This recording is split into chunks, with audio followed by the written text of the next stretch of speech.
ਸਤਿ ਸ਼੍ਰੀ ਅਕਾਲ ਜੀ ਸਾਰਿਆਂ ਨੂੰ। ਕੀ ਹਾਲ ਚਾਲ ਹੈ ਤੁਹਾਡਾ ਸਾਰਿਆਂ ਦਾ। ਮੇਰਾ ਨਾਮ ਹੈ ਸੁਖਦੀਪ ਤੇ ਤੁਸੀਂ ਸਾਰੇ ਦੇਖ ਰਹੇ ਹੋ ਸਾਡਾ YouTube channel the question mark.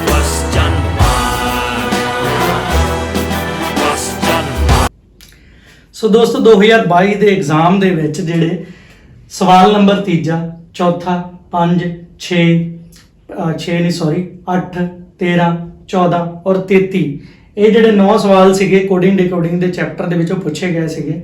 ਤੇ ਸਭ ਤੋਂ ਪਹਿਲਾਂ ਤਾਂ ਆਪਾਂ ਇਹ ਜਾਣ ਲੈਂਦੇ ਹਾਂ ਕਿ ਕੋਡਿੰਗ ਡਿਕੋਡਿੰਗ ਹੈ ਕੀ। ਕੋਡਿੰਗ ਡਿਕੋਡਿੰਗ ਦੇਖੋ, ਜਿੱਦਾਂ ਆਪਾਂ ABCDEFG ਆਪਾਂ ਆਮ ਭਾਸ਼ਾ ਦੇ ਵਿੱਚ ਪੜ੍ਹਦੇ ਹਾਂ, ਆਪਾਂ ਦੇਸੀ ਲੈਂਗੁਏਜ ਦੇ ਵਿੱਚ ਜੇ ਗੱਲ ਕਰੀਏ ਤਾਂ ਜਿਵੇਂ A ਨੂੰ 1 ਲਿਖਿਆ ਜਾਂਦਾ, B ਨੂੰ 2 ਲਿਖਿਆ ਜਾਂਦਾ, C ਨੂੰ ਇਸੇ ਤਰੀਕੇ ਨਾਲ ਜਿਹੜੇ ਸ਼ਬਦ ਨੇ ਉਹ ਲਿਖਿਆ ਜਾਂਦਾ। ਉਸੇ ਆਧਾਰ ਤੇ ਉਹ ਪੁੱਛਿਆ ਜਾਂਦਾ ਕਿ ਜੇਕਰ A ਨੂੰ 1 ਲਿਖਿਆ ਗਿਆ, B ਨੂੰ 2 ਲਿਖਿਆ ਗਿਆ ਤਾਂ C ਨੂੰ ਆਪਾਂ ਕੀ ਲਿਖਾਂਗੇ। ਇਸ ਪ੍ਰਕਾਰ ਦੇ ਜਿਹੜੇ ਸਵਾਲ ਨੇ ਕੋਡਿੰਗ ਡਿਕੋਡਿੰਗ ਦੇ ਵਿੱਚ ਪੁੱਛੇ ਜਾਂਦੇ ਨੇ।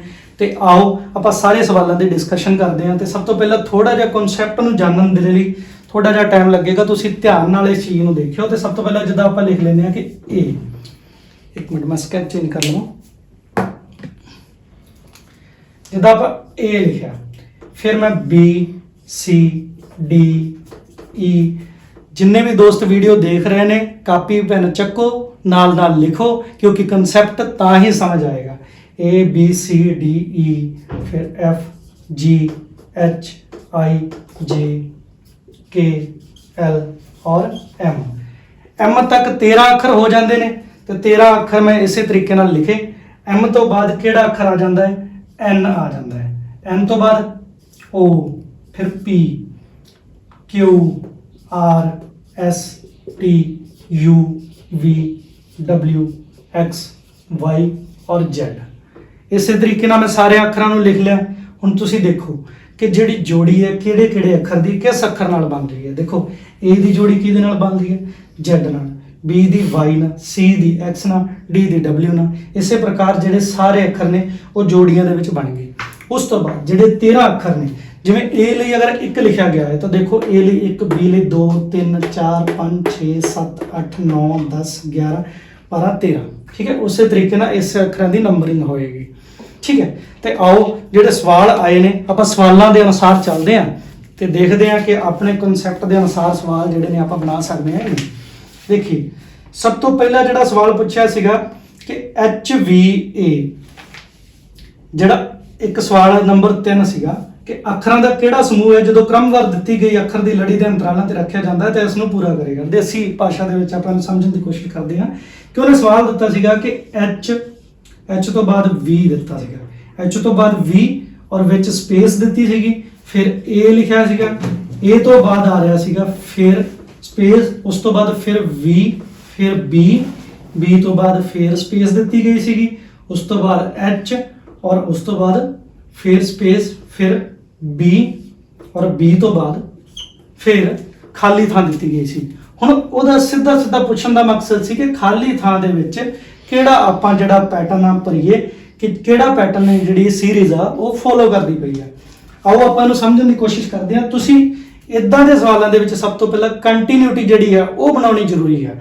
ਕੰਟੀਨਿਊਟੀ ਦੇਖੋ, ਕੰਟੀਨਿਊਟੀ ਦਾ ਭਾਵ ਹੁੰਦਾ ਕਿ ਇਹ ਜਿਹੜੀ ਲੜੀ ਹੈ ਉਹ ਲੜੀ ਕਿਸ ਤਰੀਕੇ ਨਾਲ ਬਣਾਈ ਜਾ ਸਕਦੀ ਹੈ। ਜਿਵੇਂ ਕਿ ਤੁਸੀਂ ਦੇਖੋ, ਸਭ ਤੋਂ ਪਹਿਲਾਂ ਆਪਾਂ ਨੂੰ ਕੀ ਦਿਖ ਰਿਹਾ ਕਿ ਬਾਕੀ ਅੱਖਰ ਜਦੋਂ A ਅਲੱਗ ਹੈ, H ਵੀ ਅਲੱਗ ਹੈ, ਵਿੱਚ ਸਪੇਸ ਹੈ, ਕੋਈ ਇਹਦੇ ਨੇੜੇ ਤੇੜੇ ਆਪਾਂ ਨੂੰ ਨਜ਼ਰ ਨਹੀਂ ਆ ਰਿਹਾ। ਲੇਕਿਨ ਅਗਰ ਆਪਾਂ H ਤੇ V ਦੀ ਗੱਲ ਕਰੀਏ ਜਾਂ V ਤੇ B ਦੀ ਗੱਲ ਕਰੀਏ, ਇਹ ਦੋਨੋਂ ਜਿਹੜੇ ਅੱਖਰ ਨੇ ਉਹ ਇੱਕ ਦੂਜੇ ਦੇ ਨੇੜੇ ਆਪਾਂ ਨੂੰ ਨਜ਼ਰ ਆ ਰਹੇ ਨੇ।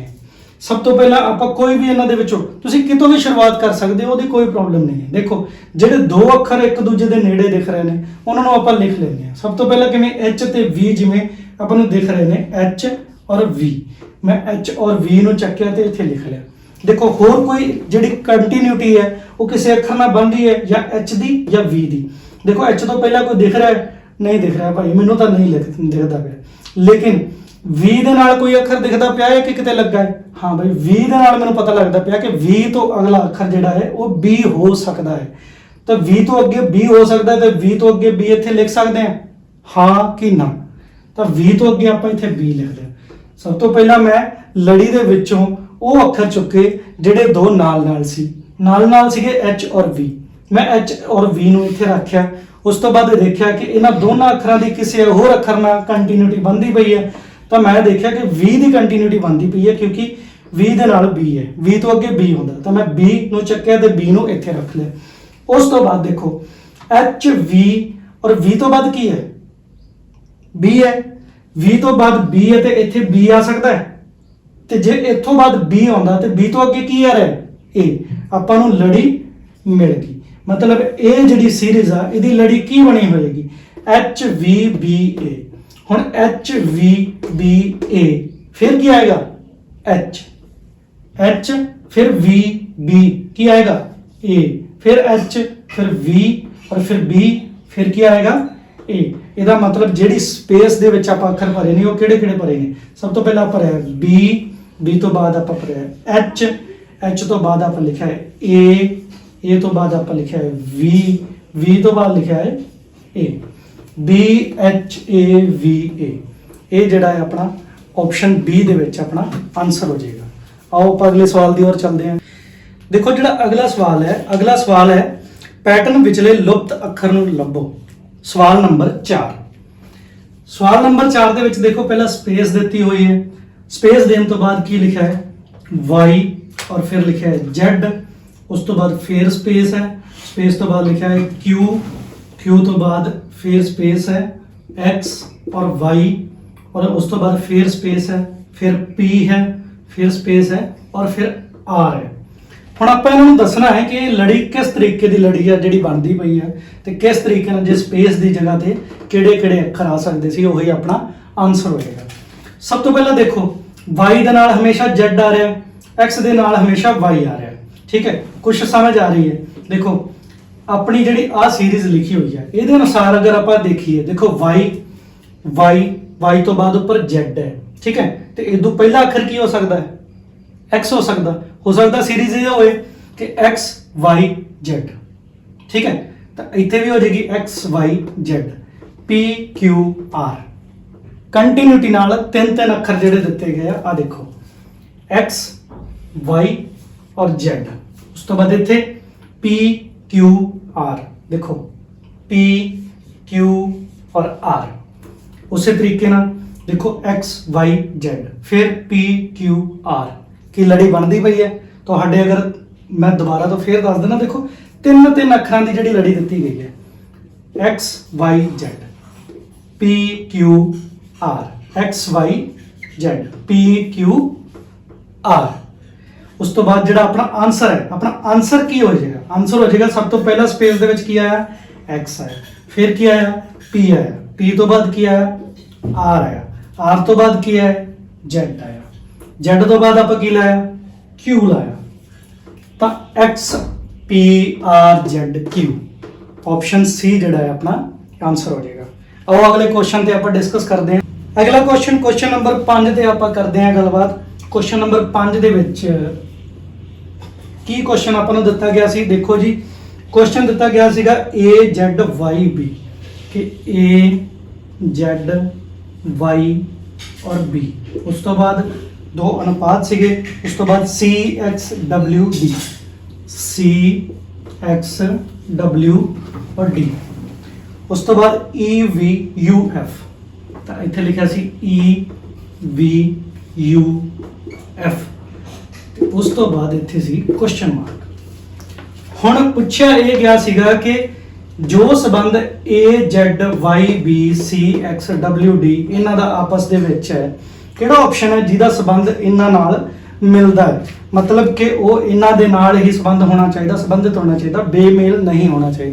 मैं दोबारा दस देना कि जो संबंध इन्हां दा आपस दे विच है, इन्हां तीन ऑप्शनां दा आपस दे विच होएगा, किहड़े ऑप्शन दे विच आपां नूं A या B या C या D दे विच किस ऑप्शन दे विच आपां नूं ओही संबंध जिहड़ा मिलदा जुलदा मिले, ओही अपना जिहड़ा आंसर होएगा। देखो सब तो पहला इहनूं जानने लई आपां नूं इह देखना पैना कि इन्हां जिहड़े ऑप्शन ने इन्हां दा आपस दे विच की संबंध है। देखो A दा Z नाल की संबंध है, Y दा B नाल की संबंध है, C दा X नाल, W दा D नाल, E दा V नाल, U दा F नाल। मैं तुहानूं हुण एक चीज़ दस के हटिया कि देखो जोड़ी किद्दां बनदी है इन्हां दी आपस दे विच। A दी Z नाल है, Y दी किहदे नाल है? B नाल है, उस तो बाद C दी किहदे नाल है? X नाल है, W ਦੀ ਕਿਹਦੇ ਨਾਲ ਹੈ? D ਨਾਲ ਹੈ। ਦੇਖੋ ਸੰਬੰਧ ਬਣਦਾ ਪਿਆ ਕਿ ਨਹੀਂ? E ਦੀ ਕਿਹਦੇ ਨਾਲ ਹੈ? B ਨਾਲ ਹੈ। ਉਸ ਤੋਂ ਬਾਅਦ U ਦੀ ਕਿਹਦੇ ਨਾਲ ਹੈ? F ਨਾਲ। ਬਿਲਕੁਲ ਕੰਟੀਨਿਊ ਤਰੀਕੇ ਨਾਲ ਤੁਰਿਆ ਆ ਰਿਹਾ ਹੈ। A ਦੀ Z ਨਾਲ, B ਦੀ Y ਨਾਲ, C X D W E V F U। ਹੁਣ ਅੱਗੇ ਕੀ ਆਏਗਾ?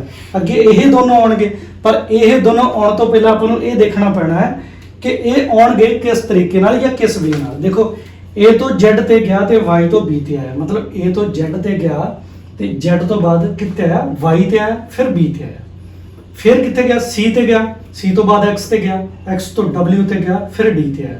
ਮਤਲਬ ਇਹ ਸਭ ਤੋਂ ਪਹਿਲਾਂ ਇਧਰੋਂ ਐ ਜਾ ਰਿਹਾ ਵਾ, ਇਸ ਤੋਂ ਬਾਅਦ ਇਧਰੋਂ ਤੇ ਇਧਰ, ਫਿਰ ਇਧਰ, ਫਿਰ ਇਧਰ, ਫਿਰ ਇਧਰ, ਫਿਰ ਇਧਰ। ਹੁਣ ਕਿੱਥੇ ਆਏਗਾ? ਸਭ ਤੋਂ ਪਹਿਲਾਂ G ਔਰ T ਆਏਗਾ। ਦੇਖੋ G ਤੋਂ T ਤੇ ਗਿਆ, T ਤੋਂ ਕਿੱਥੇ ਆਏਗਾ? S ਤੇ ਆਏਗਾ, S ਤੋਂ ਬਾਅਦ ਕਿੱਥੇ ਆਏਗਾ? H ਤੇ ਆਏਗਾ। G T S H ਆਪਣੇ ਕੁਐਸਚਨ ਦਾ ਆਨਸਰ ਹੋ ਜਾਏਗਾ। ਦੇਖੋ ਤੁਹਾਨੂੰ ਕਨਫਿਊਜ਼ ਕਰਨ ਦੇ ਲਈ ਉਹਨੇ G S T H ਅੱਖਰ ਸਾਰੇ ਸੇਮ ਦੇਤੇ ਨੇ, ਲੇਕਿਨ ਅੱਗੇ ਪਿੱਛੇ ਕਰਕੇ ਦੇਤੇ ਨੇ ਕਿ ਬੱਚਾ ਕਨਫਿਊਜ਼ ਹੋ ਸਕੇ। ਇਸ ਲਈ ਆਪਾਂ ਨੂੰ ਇਹਦਾ ਪੈਟਰਨ ਜ਼ਰੂਰ ਦੇਖਣਾ ਪਏਗਾ ਕਿ ਇਹ ਕਿਸ ਪੈਟਰਨ ਨਾਲ ਹੋ ਕੇ ਆ ਰਿਹਾ ਹੈ, ਤੇ ਉਸੇ ਤਰੀਕੇ ਨਾਲ ਦੇਖੋ। ਤੁਸੀਂ B ਆਪਸ਼ਨ ਵੀ ਦੇਖੋਗੇ ਤੁਹਾਨੂੰ ਸੇਮ ਲੱਗੇਗਾ, C ਆਪਸ਼ਨ ਵੀ ਲੱਗੇਗਾ, ਤੇ D ਦੇ ਵਿੱਚ ਵੀ ਕਨਫਿਊਜ਼ਨ ਹੋ ਸਕਦੀ ਹੈ। D ਦੇ ਵਿੱਚ ਕਨਫਿਊਜ਼ਨ ਨਹੀਂ ਹੋ ਸਕਦੀ ਵੈਸੇ, C ਦੇ ਵਿੱਚ ਤੇ B ਦੇ ਵਿੱਚ ਵੀ ਕਨਫਿਊਜ਼ਨ ਹੋ ਸਕਦੀ ਹੈ, ਪਰ ਆਪਣਾ ਜਿਹੜਾ ਆਨਸਰ ਹੋ ਜਾਏਗਾ ਉਹ ਹੋ ਜਾਏਗਾ ਆਨਸਰ A। ਅਗਲਾ ਕੁਐਸਚਨ 8ਵਾਂ ਕੁਐਸਚਨ ਜਿਹੜਾ ਆਪਾਂ ਨੂੰ ਦਿੱਤਾ ਗਿਆ ਸੀ, ਉਹਦੇ ਵਿੱਚ 4 ਆਪਸ਼ਨ ਦਿੱਤੇ ਗਏ ਸੀਗੇ। 4 ਆਪਸ਼ਨ ਕਿਹੜੇ ਕਿਹੜੇ ਸੀਗੇ ਕਿ W S O K M H C X F B X T S O K G। ਇਹਨਾਂ ਦੇ ਵਿੱਚੋਂ ਕਿਹੜਾ ਉਹ ਅੱਖਰ ਹੈ ਜਿਹੜਾ ਬੇਮੇਲ ਹੈ? ਮਤਲਬ ਕਿ 3 ਆਪਸ਼ਨ ਇਹਦੇ ਵਿੱਚ ਇਦਾਂ ਦੇ ਦਿੱਤੇ ਹੋਣਗੇ ਜਿਹੜੇ ਇੱਕ ਦੂਜੇ ਨਾਲ ਕੋਈ ਨਾ ਕੋਈ ਸੰਬੰਧ ਰੱਖਦੇ ਹੋਣਗੇ, ਇੱਕੋ ਜਿਹਾ ਸੰਬੰਧ ਬਣਾਉਂਦੇ ਹੋਣਗੇ, ਪਰ ਇੱਕ ਆਪਸ਼ਨ ਇਦਾਂ ਦਾ ਹੋਏਗਾ ਜਿਹੜਾ ਉਹਨਾਂ ਦੇ ਵਿੱਚੋਂ ਇੱਕੋ ਜਿਹਾ ਸੰਬੰਧ ਨਹੀਂ ਬਣਾਉਂਦਾ ਹੋਏਗਾ। ਆਓ ਪਹਿਲੇ ਆਪਸ਼ਨ ਨੂੰ ਆਪਾਂ ਚੈੱਕ ਕਰਦੇ ਹਾਂ। ਜਿਵੇਂ WS ਔਰ W ਤੇ S ਦਾ ਸੰਬੰਧ ਕੀ ਹੈ? W ਤੇ S ਦਾ ਸੰਬੰਧ ਕੀ ਹੈ ਕਿ 1 2 3 4, ਮਤਲਬ -4 ਦਾ ਸੰਬੰਧ ਹੈ। W ਤੋਂ ਬਾਅਦ S ਜਿਹੜਾ ਹੈ -4 ਕਰਕੇ ਲਿਖਿਆ ਗਿਆ। O ਤੇ K ਦਾ ਸੰਬੰਧ ਕੀ ਹੈ? O ਤੇ K ਦਾ ਸੰਬੰਧ ਦੇਖੋ, O ਤੋਂ 1 2 3 4, ਦੇਖੋ O ਤੋਂ K ਤੇ ਅਗਰ ਆਪਾਂ ਜਾਣੇ ਆ ਤਾਂ ਫਿਰ ਕੀ ਹੋ ਰਿਹਾ? 1 2 3 4, ਮਤਲਬ ਫਿਰ -4 ਦਾ ਸੰਬੰਧ ਹੈ। ਇਸ ਦਾ ਵੀ ਮੈਨੂੰ ਲੱਗਦਾ ਹੈ ਕਿ ਤੁਸੀਂ ਸਮਝ ਪਾ ਰਹੇ ਹੋ ਕਿ ਇਹ 4 ਆਪਸ਼ਨਾਂ ਦੇ ਵਿੱਚੋਂ 3 ਆਪਸ਼ਨ ਇਦਾਂ ਦੇ ਹੋਣਗੇ ਜਿਹੜੇ ਇੱਕ ਦੂਜੇ ਨਾਲ ਸੇਮ ਸੰਬੰਧ ਰੱਖਦੇ ਹੋਣਗੇ। ਇੱਕ ਆਪਸ਼ਨ ਆਪਾਂ ਉਹ ਲੱਭ ਕੇ ਦੱਸਣਾ ਹੈ ਜਿਹੜਾ ਬੇਮੇਲ ਹੋਏਗਾ, ਜਿਹੜਾ ਉਹ 3 ਨਾਲ ਸੰਬੰਧ ਨਹੀਂ ਰੱਖਦਾ ਹੋਏਗਾ। ਤੇ W ਤੇ S ਨੂੰ ਜਦੋਂ ਆਪਾਂ ਚੈੱਕ ਕੀਤਾ ਕਿ W ਤੋਂ S ਤੇ ਜਦੋਂ ਆਪਾਂ ਜਾਂਦੇ ਆ ਤਾਂ -4 ਆਪਾਂ ਨੂੰ ਥੱਲੇ ਜਾਣਾ ਪੈਂਦਾ ਅੱਖਰ। O ਤੋਂ ਜਦੋਂ ਆਪਾਂ K ਤੇ ਜਾ ਰਹੇ ਹਾਂ ਤਾਂ ਫਿਰ ਆਪਾਂ ਨੂੰ -4 ਅੱਖਰ ਪਿੱਛੇ ਜਾਣਾ ਪੈ ਰਿਹਾ। MH ਨੂੰ ਅਗਰ ਚੈੱਕ ਕਰਦੇ ਹਾਂ ਤਾਂ MH ਨੂੰ ਦੇਖਦੇ ਹਾਂ ਜਦੋਂ ਆਪਾਂ M ਤੇ ਜਾਂਦੇ ਹਾਂ। M ਤੋਂ ਅਗਰ ਆਪਾਂ H ਤੇ ਜਾ ਰਹੇ ਹਾਂ ਤਾਂ 1 2 3 4 5, ਮਤਲਬ -5 ਦਾ ਸੰਬੰਧ ਹੈ ਇਹਦਾ। ਠੀਕ ਹੈ। ਉਸ ਤੋਂ ਬਾਅਦ C ਤੋਂ ਜਦੋਂ X ਤੇ ਜਾਂਦੇ ਹਾਂ ਤਾਂ C ਤੋਂ X ਤੇ ਜਾਂਦੇ ਹਾਂ ਤਾਂ ਦੇਖੋ C ਤੋਂ X ਦਾ ਤਾਂ ਕੋਈ ਸੰਬੰਧ ਹੀ ਨਹੀਂ ਬਣ ਰਿਹਾ। ਜੇ ਇਸ ਤਰੀਕੇ ਨਾਲ ਵੀ ਆਪਾਂ ਜਾਂਦੇ ਹਾਂ ਤਾਂ 1 2 3 4 5, ਫਿਰ -5 ਦਾ ਸੰਬੰਧ ਹੈ C ਤੋਂ X ਦਾ ਵੀ। ਅਗਰ F ਔਰ B ਦਾ ਸੰਬੰਧ ਦੇਖੀਏ, ਦੇਖੋ ਆਪਾਂ ਜਦੋਂ F ਤੇ ਗਏ, F ਤੋਂ ਬਾਅਦ B ਤੇ ਗਏ ਤੇ B ਤੇ 1 2 3 4, ਦੇਖੋ -4 ਇੱਥੇ ਵੀ ਹੋ ਰਿਹਾ। ਇਹਦਾ ਮਤਲਬ ਇਹਦਾ ਵੀ ਸੰਬੰਧ ਆ -4 ਦਾ। X ਤੋਂ ਜਦੋਂ ਆਪਾਂ T ਤੇ ਜਾਂਦੇ ਹਾਂ ਤਾਂ X ਤੋਂ ਆਪਾਂ T ਤੇ ਗਏ ਤਾਂ 1 2 3 4, ਦੇਖੋ -4 ਦਾ ਇੱਥੇ ਵੀ ਸੰਬੰਧ ਹੈ। ਇਹਦਾ ਮਤਲਬ ਲਗਭਗ ਆਪਾਂ ਨੂੰ ਆਪਣਾ ਆਨਸਰ ਤਾਂ ਮਿਲ ਗਿਆ, ਪਰ ਆਪਾਂ ਚੌਥੇ ਆਪਸ਼ਨ ਨੂੰ ਵੀ ਚੈੱਕ ਕਰ ਲੈਂਦੇ ਹਾਂ। S ਤੇ O ਦਾ ਸੰਬੰਧ ਦੇਖੋ, S ਤੋਂ ਜਦੋਂ ਆਪਾਂ O ਤੇ ਗਏ ਤਾਂ ਦੇਖੋ ਕਿੰਨੇ ਅੱਖਰ ਪਿੱਛੇ ਗਏ? 1 2 3 4, ਦੇਖੋ -4 ਦਾ ਸੰਬੰਧ ਫਿਰ ਇੱਥੇ ਆ ਗਿਆ। ਉਸ ਤੋਂ ਬਾਅਦ ਜਦੋਂ K ਤੋਂ G ਤੇ ਜਾਂਦੇ ਹਾਂ ਤਾਂ K ਤੋਂ ਆਪਾਂ ਗਏ G ਤੇ ਤਾਂ ਫਿਰ 1 2 3 4, -4, ਮਤਲਬ -4 ਦਾ ਸੰਬੰਧ, -4 ਦਾ ਸੰਬੰਧ, -5 ਦਾ। ਇਹ ਜਿਹੜਾ ਆਪਣਾ B ਆਪਸ਼ਨ ਹੈ ਉਹ ਸਾਰਿਆਂ ਨਾਲ ਮੇਲ ਨਹੀਂ ਖਾਂਦਾ ਤੇ ਇਹਦਾ ਮਤਲਬ ਆਨਸਰ ਹੋ ਜਾਏਗਾ ਆਪਸ਼ਨ B। ਅਗਲੇ ਕੁਐਸਚਨ ਵੱਲ ਚੱਲਦੇ ਹਾਂ ਜੀ। ਅਗਲਾ ਕੁਐਸਚਨ ਕੀ ਪੁੱਛਿਆ ਗਿਆ ਸੀਗਾ ਕਿ ਇੱਕ ਖਾਸ ਕੋਡ ਭਾਸ਼ਾ ਦੇ ਵਿੱਚ BAG ਨੂੰ 101 ਲਿਖਿਆ ਜਾਂਦਾ ਹੈ, CAB ਨੂੰ 37 ਲਿਖਿਆ ਜਾਂਦਾ ਹੈ, ਤਾਂ BAD ਨੂੰ ਆ ਜਿਹੜਾ ਉਹ ਕੀ ਲਿਖਿਆ ਜਾਏਗਾ? ਦੇਖੋ ਜਿਹੜਾ ਆਪਾਂ ਨੰਬਰਿੰਗ ਕਰਦੇ ਆ ਨਾ, ਜਦੋਂ ABC ਨੂੰ ਆਪਾਂ ਨੰਬਰ ਦੇ ਰੂਪ ਦੇ ਵਿੱਚ ਲਿਖਦੇ ਆ ਤਾਂ A ਲਈ ਕੀ ਲਿਖਦੇ ਆ? ਆਪਾਂ 1 ਲਿਖਦੇ ਆ, B ਲਈ 2, C ਲਈ 3, ਇਸੇ ਪ੍ਰਕਾਰ M ਤੱਕ ਆਪਾਂ 13 ਲਿਖਾਂਗੇ।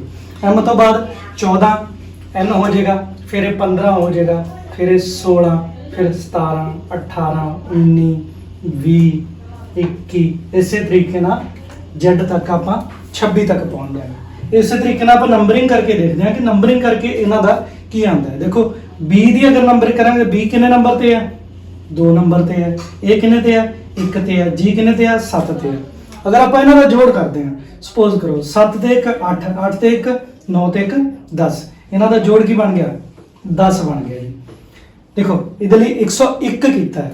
अगर आप 10 का वर्ग कर दिए मान लो मैं 10 का वर्ग कर दिता तो दाई दाई 100 हो गया तो प्लस 1 कर देवां जे मैं तो की हो जाएगा 101। इस तरीके नाल बन रहा कि B ਲਈ 2 वर्ड 2 नंबर ਤੇ B आउंदा है, A ਲਈ 1 है, G ਲਈ 7 है।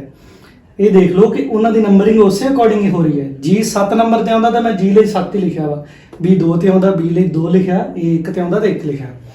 ਤਾਂ ਜਦੋਂ ਆਪਾਂ ਇਹ ਸਾਰਿਆਂ ਦਾ ਜੋੜ ਕਰਕੇ ਇਹਦਾ ਵਰਗ ਕਰਦੇ ਆ ਤਾਂ ਆਪਣੇ ਕੋਲੇ ਪ੍ਰਾਪਤ ਹੋ ਜਾਂਦਾ 100 ਤੇ 100 ਦੇ ਵਿੱਚ ਜਦੋਂ +1 ਕਰਦੇ ਆ ਤੇ ਆਪਣੇ ਕੋਲੇ 101 ਆ ਜਾਂਦਾ ਵਾ ਜਿਹੜਾ ਆਪਾਂ ਨੂੰ ਚਾਹੀਦਾ ਸੀਗਾ। C ਕਿੰਨੇ ਨੰਬਰ ਤੇ ਆਉਂਦਾ ਹੈ C ਆਉਂਦਾ ਹੈ 3 ਨੰਬਰ ਤੇ, ਫਿਰ ਇਹ 1 ਤੇ B 2 ਤੇ, 3 ਤੇ 1 4 ਤੇ 5 ਤੇ 1 6 ਇਹ 6 ਹੋ ਗਿਆ ਜੀ। 6 ਦਾ ਜਦੋਂ ਆਪਾਂ ਵਰਗ ਕਰਦੇ ਆ ਤੇ 6 ਹੋ ਜਾਂਦਾ 36 36 + 1 ਕੀ ਹੋ ਜਾਂਦਾ ਹੋ ਗਿਆ 37। उस तो बाद इस तरीके नाल पहली नंबरिंग करते हैं B 2 ते है, A 1 ते है, D 4 ते है, 4 ते 1 5 ते 2 7। जो 7 का आप वर्ग करांगे तो 7 7 कितना हो जाता 49 हो जाता +1। जिवें दूजियां दे विच सारियां च +1 कीता इसे विच भी जो आप +1 करांगे तो अपने कोले आ जाएगा 50 ते 50 हो जाएगा अपना answer option number B। Question number 14 पूछा गया सीगा कि किसी कोड भाषा दे विच N नूं 28 लिखा गया, POT ਨੂੰ 32 30 40 लिखा गया है, PET ਨੂੰ ਕੀ ਲਿਖਾਂਗੇ ਆਪਾਂ ਇਹ ਆਪਣਾ ਕੁਐਸਚਨ ਸੀਗਾ। ਸਭ ਤੋਂ ਪਹਿਲਾਂ ਦੇਖੋ ਕਿ ਇਹਨਾਂ ਲਈ ਕੋਈ ਨੰਬਰ ਯੂਜ਼ ਹੋ ਸਕਦਾ ਹੈ। ਸਭ ਤੋਂ ਪਹਿਲਾਂ n ਲਈ n ਕਿੰਨੇ ਨੰਬਰ ਤੇ ਆਉਂਦਾ ਹੈ m ਅਗਰ 13 ਤੇ ਆਉਂਦਾ ਹੈ ਤੇ n 14 ਤੇ ਆਉਂਦਾ ਹੈ ਨਾ 14 ਤੇ n ਅਗਰ 14 ਤੇ ਆਉਂਦਾ ਤੇ n ਨੂੰ ਉਹਨੇ ਕੀ ਲਿਖਿਆ ਹੈ 28 ਲਿਖਿਆ ਹੈ। ਇਹਦਾ ਮਤਲਬ ਉਹਨੇ ਕੀ ਕੀਤਾ ਹੋਊਗਾ 14 ਗੁਣਾ 2 ਕਰਤਾ इस तरीके नाल कीता होगा क्योंकि तां ही 28 आ सकता है। उस तो बाद POT नूं की लिखिया 32 30 40। देखो P किन्ने नंबर ते है सब तो पहला P किन्ने नंबर ते है 16 नंबर ते 16 नंबर ते है तो देखो पहला की लिखा उन्हें 32 लिखा। ਇਹਦਾ मतलब P नूं गुणा 2 ना करता होगा तो सब तो पहला इत्थे की आ गया 32। फिर O किन्ने ते है 15 नंबर ते है कि 15 दूना 30 करता। फिर उन्हें T है, T किन्ने नंबर ते है 20 नंबर ते है ते T ਲਈ ਉਹਨੇ ਕੀ ਕੀਤਾ 20 दूना 40। ਉਸੇ ਤਰੀਕੇ ਨਾਲ ਆਪਣਾ ਕੀ ਹੋ ਜਾਏਗਾ ਆਨਸਰ ਦੇਖੋ P ਕਿੰਨੇ ਨੰਬਰ ਤੇ ਹੈ 16 ਤੇ ਹੈ 16 ਤੇ ਪਹਿਲਾਂ P ਦਾ ਕਿੰਨਾ ਹੋ ਜਾਏਗਾ 32 ਹੋ ਜਾਏਗਾ ਗੁਣਾ 2 ਕਰਕੇ। ਉਸ ਤੋਂ ਬਾਅਦ E ਕਿੰਨੇ ਨੰਬਰ ਤੇ ਹੈ 5 ਨੰਬਰ ਤੇ ਇਹਦਾ ਮਤਲਬ 5 दूनी ਕਿੰਨਾ ਹੋ ਜਾਏਗਾ 10 ਆ ਜਾਏਗਾ ਤੇ T ਕਿੰਨੇ ਨੰਬਰ ਤੇ ਹੈ 20 ਤੇ 20 ਗੁਣਾ 2 40। लो जी आ गया अपना आंसर 32 10 40 जिस ऑप्शन ਦੇ ਵਿੱਚ ਹੈ ਉਹੀ ਹੋ ਜਾਏਗਾ ਆਪਣਾ ਆਨਸਰ। ਚਲਦੇ ਆ ਜੀ ਆਪਣੇ ਅਗਲੇ ਪ੍ਰਸ਼ਨ ਦੀ ओर। ਤੇ ਅਗਲਾ ਪ੍ਰਸ਼ਨ ਕੀ ਪੁੱਛਿਆ ਗਿਆ ਸੀਗਾ ਕਿ ਇਹਨਾਂ ਵਿੱਚੋਂ ਬੇਮੇਲ ਦੱਸਣਾ ਸੀ ਜਿੱਦਾਂ ਮੈਂ ਤੁਹਾਨੂੰ ਅੱਗੇ ਦੱਸਿਆ ਸੀ ਪਿਛਲੇ ਕੁਐਸਚਨ ਦੇ ਵਿੱਚ ਕਿ ਬੇਮੇਲ ਕਿਹੜਾ ਹੈ।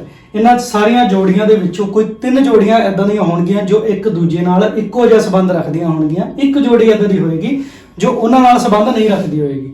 ਆਓ ਲੱਭਦੇ ਹਾਂ ਉਹ ਜੋੜੀ ਨੂੰ। ਸਭ ਤੋਂ ਪਹਿਲਾਂ ਦੇਖਦੇ ਹਾਂ ਕਿ y ਜਿਹੜੀ ਹੈ y ਦਾ q ਨਾਲ ਕੀ ਸੰਬੰਧ ਹੈ। ਦੇਖੋ y ਦਾ q ਨਾਲ ਕੀ ਸੰਬੰਧ ਹੈ। ਦੇਖੋ ਜਦੋਂ ਆਪਾਂ y ਤੋਂ q ਤੇ ਜਾਂਦੇ ਆ ਤਾਂ ਕਿੰਨੇ ਅੱਖਰ ਪਿੱਛੇ ਜਾਂਦੇ ਆ 1 2 3 4 5 6 7 8। ਦੇਖੋ ਇੱਥੇ ਕੀ ਹੋਇਆ -8 ਹੋਇਆ। ਜਦੋਂ ਆਪਾਂ t ਤੋਂ l ਤੇ ਜਾਂਦੇ ਆ ਦੇਖੋ t ਤੋਂ ਜਦੋਂ ਆਪਾਂ l ਤੇ ਗਏ ਤਾਂ ਕਿੰਨੇ ਅੱਖਰ ਪਿੱਛੇ ਗਏ 1 2 3 4 5 6 7 8। ਦੇਖੋ ਇਹਦੇ ਵਿੱਚ -8 ਹੈ। ਮੈਨੂੰ ਲੱਗਦਾ ਸਮਝ ਆ ਰਿਹਾ ਹੋਵੇਗਾ ਤੁਹਾਨੂੰ। B ਤੋਂ ਜਦੋਂ ਆਪਾਂ T ਤੇ ਜਾਂਦੇ ਆ ਦੇਖੋ ਆਪਾਂ B ਤੋਂ T ਤੇ ਜਾਣਾ ਤਾਂ ਜਦੋਂ ਵੀ ਜਿਹੜੀ ਇਦਾਂ ਦੀ ਸੀਰੀਜ਼ ਆਉਂਦੀ ਹੈ ਤਾਂ B ਤੋਂ T ਤੇ ਇਸ ਤਰੀਕੇ ਨਾਲ ਨਹੀਂ ਜਾਣਾ ਕਿਉਂਕਿ ਉਹ ਮਾਈਨਸ ਕਰ ਰਿਹਾ, ਇਸ ਲਈ ਆਪਾਂ B ਤੋਂ A ਤੋਂ Z ਤੋਂ ਫਿਰ ਇਸੇ ਤਰੀਕੇ ਨਾਲ ਹੀ ਆਵਾਂਗੇ। ਦੇਖੋ B ਤੋਂ ਆਪਾਂ T ਤੇ ਆਉਂਦੇ ਆ ਤਾਂ 1 2 3 4 5 6 7 8। ਦੇਖੋ -8 ਹੈ ਕਿ ਨਹੀਂ। ਉਸ ਤੋਂ ਬਾਅਦ ਜਦੋਂ W ਤੋਂ P ਤੇ ਜਾਂਦੇ ਆ ਦੇਖੋ W ਕਿੱਥੇ ਹੈ देखो W ਤੋਂ P ਤੇ ਜਾਂਦੇ ਤੇ 1 2 3 4 5 6 7। ਆਪਾਂ ਨੂੰ ਲੱਗਦਾ ਕਿ ਐਰਰ ਆਪਾਂ ਨੂੰ ਮਿਲ ਗਿਆ ਹੈ ਲੇਕਿਨ ਅੱਗੇ ਦੇਖਦੇ ਹਾਂ ਇਹਨਾਂ ਆਪਸ਼ਨਾਂ ਦੇ ਵਿੱਚ ਵੀ ਵੇਖਦੇ ਹਾਂ जो डी तो 20 ਤੇ ਜਾਂਦੇ ਆ, देखो डी तो 20 ਤੇ ਜਾ ਰਹੇ ਆ ਤਾਂ ਕਿੱਥੇ ਜਾ ਰਹੇ ਆ 1 2 3 4 5 6 7 8 -8 ਹੈ ਇੱਥੇ ਵੀ। ਜਦੋਂ y ਤੋਂ q ਤੇ ਜਾ ਰਹੇ ਆ, ਫਿਰ y ਤੋਂ ਆਪਾਂ q ਤੇ ਜਾ ਰਹੇ ਆ ਤਾਂ -8 ਆਲਰੇਡੀ ਆਪਾਂ ਕਰ ਚੁੱਕੇ ਆ। ਉਸ ਤੋਂ ਬਾਅਦ p ਤੋਂ ਜਦੋਂ h ਤੇ ਜਾਂਦੇ ਆ, देखो p ਕਿੱਥੇ ਹੈ, ਇਹ ਪਈ ਹੈ। p ਤੋਂ ਜਦੋਂ h ਤੇ ਜਾਂਦੇ ਆ ਤਾਂ 1 2 3 4 5 6 7 8 ਦੇਖੋ -8 ਹੈ। ਤੇ k ਤੋਂ ਜਦੋਂ c ਤੇ ਜਾਂਦੇ ਆ, देखो ਆ k ਤੇ ਆ, k ਤੋਂ ਆਪਾਂ c ਤੇ ਗਏ ਤਾਂ ਫਿਰ 1 2 3 4 5 6 7 8 मतलब -8 -8 ਆਪਣਾ ਆਪਸ਼ਨ ਜਿਹੜਾ ਹੈ ਉਹ B ਠੀਕ ਹੋ ਜਾਏਗਾ। ਤੇ ਆਓ ਚੱਲਦੇ ਹਾਂ ਆਪਣੇ ਅਗਲੇ ਕੁਐਸਚਨ ਦੀ ओर। ਜਿਹੜਾ ਅਗਲਾ ਕੁਐਸਚਨ ਪੁੱਛਿਆ ਗਿਆ ਸੀ, ਅਗਲਾ ਕੁਐਸਚਨ ਇਹ ਸੀਗਾ ਕਿ LTF ORG ਜੋ ਇਹਨਾਂ ਦਾ ਆਪਸ ਦੇ ਵਿੱਚ ਜੋੜੀਆਂ ਦਾ ਸੰਬੰਧ ਹੈ, ਉਹੀ ਜੋੜੀ ਕਿਹੜੀ ਹੈ ਜੋੜੀ ਹੈ ਜਿਹੜੀ ਇਸ ਕੁਐਸਚਨ ਮਾਰਕ ਦੀ ਜਗ੍ਹਾ ਆਏਗੀ। ਦੇਖੋ ਆਪਸ਼ਨ ਇਹ ਦਿੱਤਾ ਸੀ ਕਿ ਆ ਜੋੜੀ ਆਏਗੀ B ਦੇ ਵਿੱਚ, ਇਹ ਜੋੜੀ ਦਾ ਦਿੱਤਾ ਸੀ C ਦੇ ਵਿੱਚ ਤੇ D ਦੇ ਵਿੱਚ। ਇਹ ਚਾਰ ਆਪਾਂ ਨੂੰ ਆਪਸ਼ਨ ਦਿੱਤੇ ਗਏ ਸੀ, ਆਪਾਂ ਉਹ ਜੋੜੀ ਦੱਸਣੀ ਹੈ ਜਿਹੜੀ ਇਸ ਜਗ੍ਹਾ ਤੇ ਆਏਗੀ।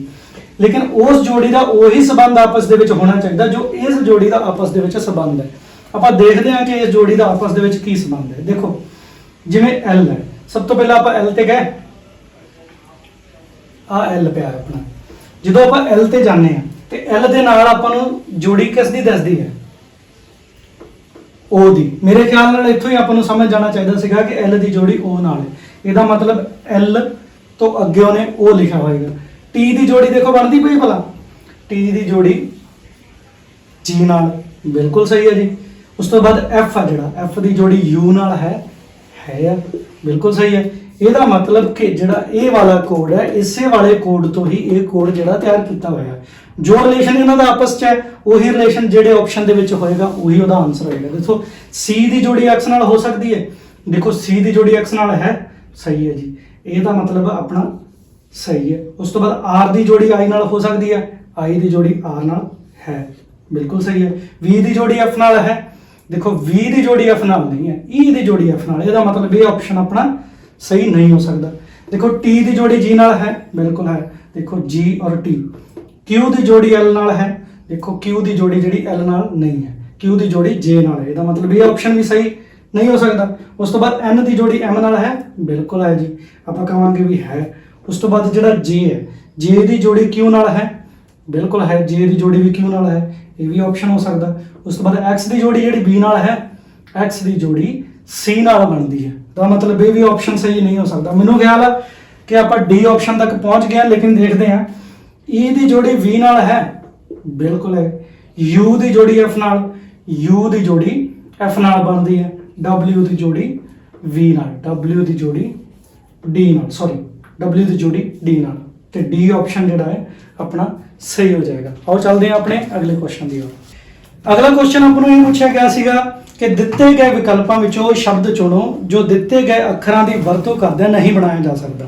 ਸ਼ਬਦ ਦਿੱਤਾ ਸੀ IMMEDIATELY, ਇਹ ਆਪਾਂ ਨੂੰ ਸ਼ਬਦ ਦਿੱਤਾ ਗਿਆ ਸੀਗਾ ਤੇ ਕਿਹੜਾ ਅੱਖਰ ਹੈ ਇਹਨਾਂ ਚਾਰਾਂ ਆਪਸ਼ਨਾਂ ਦੇ ਵਿੱਚੋਂ ਜਿਹੜਾ ਇਹਨਾਂ ਸ਼ਬਦਾਂ ਦੀ ਵਰਤੋਂ ਕਰਕੇ ਨਹੀਂ ਬਣਾਇਆ ਜਾ ਸਕਦਾ। ਆਓ ਆਪਾਂ ਲੱਭਣ ਦੀ ਕੋਸ਼ਿਸ਼ ਕਰਦੇ ਹਾਂ। ਇਹ ਤਾਂ ਬੜਾ ਆਸਾਨ ਕੁਐਸਚਨ ਸੀ ਵੈਸੇ ਮੈਨੂੰ ਲੱਗਦਾ। ਦੇਖੋ ਕਿ ਜਿਹੜਾ DATE ਸ਼ਬਦ ਹੈ ਇਹ ਬਣਾਇਆ ਜਾ ਸਕਦਾ, ਦੇਖੋ D ਇਹਦੇ ਵਿੱਚ ਹੈ, T ਵੀ ਹੈ, ਠੀਕ ਹੈ। ਉਸ ਤੋਂ ਬਾਅਦ A ਚਾਹੀਦਾ ਸੀਗਾ, E ਵੀ ਹੈ, ਇਹਦਾ ਮਤਲਬ ਇਹ ਸ਼ਬਦ ਬਣਾਇਆ ਜਾ ਸਕਦਾ ਵਾ। ਕਿ ਇਹ ਸ਼ਬਦ ਬਣਾਇਆ ਜਾ ਸਕਦਾ ਹੈ ਇਹ ਅੱਖਰਾਂ ਦੀ ਯੂਜ਼ ਕਰਕੇ। D ਹੈ ਇਹਦੇ ਵਿੱਚ, D ਹੈ, I ਹੈ, I ਵੀ ਹੈ, A ਵੀ ਹੈ, M ਵੀ ਹੈ, ਦੇਖੋ M ਵੀ ਹੈ, E ਵੀ ਹੈ, ਕਿ E ਹੈ, T ਹੈ, T ਵੀ ਹੈ, E ਹੈ, E ਹੈ, R ਹੈ। ਮੈਨੂੰ ਲੱਗਦਾ ਆਪਾਂ ਨੂੰ ਆਪਸ਼ਨ ਮਿਲ ਗਿਆ ਕਿ R ਇਹਦੇ ਵਿੱਚ ਹੈ ਨਹੀਂ ਹੈ, ਇਹਦਾ ਮਤਲਬ ਇਹ ਸ਼ਬਦਾਂ ਦੀ ਵਰਤੋਂ ਕਰਕੇ ਆਪਾਂ ਜਿਹੜਾ ਇਹ ਆਪਸ਼ਨ ਹੈ ਇਹ ਨਹੀਂ ਬਣਾ ਸਕਦੇ। ਤਾਂ ਆਪਣਾ ਆਪਸ਼ਨ ਜਿਹੜਾ ਸਹੀ ਆਨਸਰ ਹੋ ਜਾਏਗਾ ਉਹ ਹੋ ਜਾਏਗਾ ਆਪਸ਼ਨ B। ਸੋ ਦੋਸਤੋ ਇਹ ਸੀ ਉਹ ਸਾਰੇ ਕੁਐਸਚਨ 2022 ਸਬ ਇੰਸਪੈਕਟਰ ਦੇ ਐਗਜ਼ਾਮ ਦੇ ਵਿੱਚ ਜਿਹੜੇ ਸਵਾਲ ਪੁੱਛੇ ਗਏ ਸੀ ਕੋਡਿੰਗ ਡਿਕੋਡਿੰਗ ਦੇ ਚੈਪਟਰ ਤੋਂ। ਅਸੀਂ ਸਾਰੇ ਸਵਾਲ ਤੁਹਾਡੇ ਨਾਲ ਠੀਕ ਤਰੀਕੇ ਨਾਲ ਡਿਸਕਸ ਕੀਤੇ ਨੇ। ਸਵਾਲ ਜਿਹੜੇ ਸਬ ਇੰਸਪੈਕਟਰ 2022 ਦੇ ਵਿੱਚ ਆਏ ਸੀ ਕੋਡਿੰਗ ਡਿਕੋਡਿੰਗ ਦੇ ਚੈਪਟਰ ਤੋਂ, क्वेश्चन नंबर 3 4 5 8 13 14 33 34 35। ਮੈਨੂੰ ਉਮੀਦ ਆ ਕਿ ਹਰ ਇੱਕ ਸਟੂਡੈਂਟ ਨੂੰ ਬਹੁਤ ਸੌਖੇ ਤਰੀਕੇ ਦੇ ਨਾਲ ਅਸੀਂ ਦੱਸਣ ਦੀ ਕੋਸ਼ਿਸ਼ ਕੀਤੀ ਹੈ ਕਿ ਇਸ ਚੈਪਟਰ ਨੂੰ ਕਿਸ ਤਰੀਕੇ ਨਾਲ ਸੋਲਵ ਤੁਸੀਂ ਕਰ ਸਕਦੇ ਹੋ।